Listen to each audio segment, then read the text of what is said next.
Au cours de ce Conseil des ministres extraordinaire, le Premier ministre a fait une communication. Elle a porté sur les grands chantiers à explorer pour traduire en action le projet de société du Président de la République. Suivons cette communication du Premier ministre.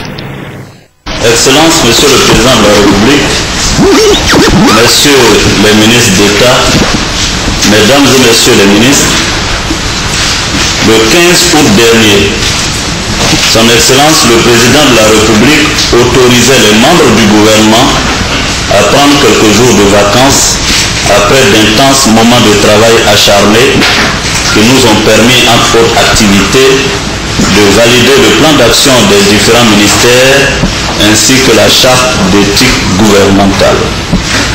Même si ces vacances n'ont pas été de tout repos au regard de certaines missions spécifiques que nous avons dû mener dans l'urgence, elles nous ont tout de même permis de recharger les batteries en vue d'une reprise effective de l'activité gouvernementale.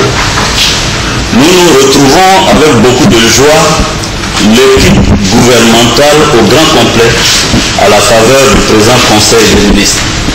Aussi m'est-il particulièrement agréable de présenter mes admirations à son Excellence le Président de la République et également de saluer chacune et chacun des ministres. Permettez-moi, Monsieur le Président de la République, d'engager à votre suite le gouvernement à persévérer dans la dynamique du travail acharné, dans l'abnégation et dans l'effort soutenu. En effet, nos concitoyens qui attendent beaucoup du gouvernement s'impatientent et fort légitimement parce qu'ils ont hâte de ressentir dans leur vécu quotidien les fruits des efforts déployés par le gouvernement pour leur offrir davantage de bonheur au lendemain de la crise post-électorale. Quelle option stratégique devons-nous mettre en œuvre afin de garantir l'efficacité de l'action gouvernementale et d'en assurer l'impact effectif sur la vie de nos braves populations? Comment offrir des opportunités réelles d'emploi aux femmes et aux jeunes? Comment conjuguer nos efforts pour juguler le chômage et mettre effectivement nos compatriotes au travail? Tels sont les grands chantiers que nous devons explorer assez rapidement dans une synergie d'action pour donner corps au projet de société du Président de la République qui lui a valu le suffrage des Ivoiriens. Nous devons donc démarrer très rapidement les grands chantiers du programme de gouvernement du Président de la République afin qu'au moment de la première évaluation de l'action gouvernementale prévue les 10 et 11 octobre prochains dans le cadre d'un séminaire gouvernemental devant marquer les 100 jours du gouvernement, nous puissions sentir les premiers frémissements des résultats de nos efforts pour le bonheur de nos compatriotes et la prospérité de la Côte d'Ivoire. Un autre sujet de grande préoccupation concerne la résurgence du racket de la corruption qui nous est signalé de façon récurrente.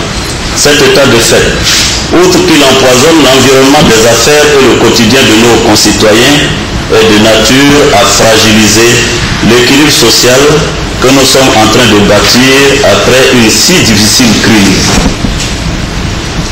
Il convient donc de prendre des mesures vigoureuses et de passer au stade des sanctions.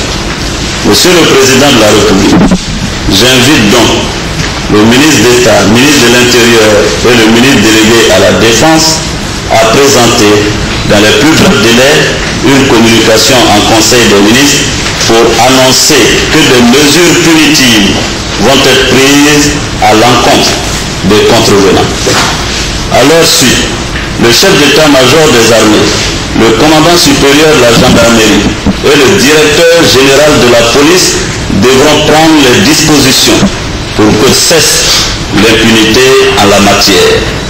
Il faut à présent que les éléments pris sur le fait soient effectivement radiés et que les dites sanctions soient médiatisées pour l'exemple.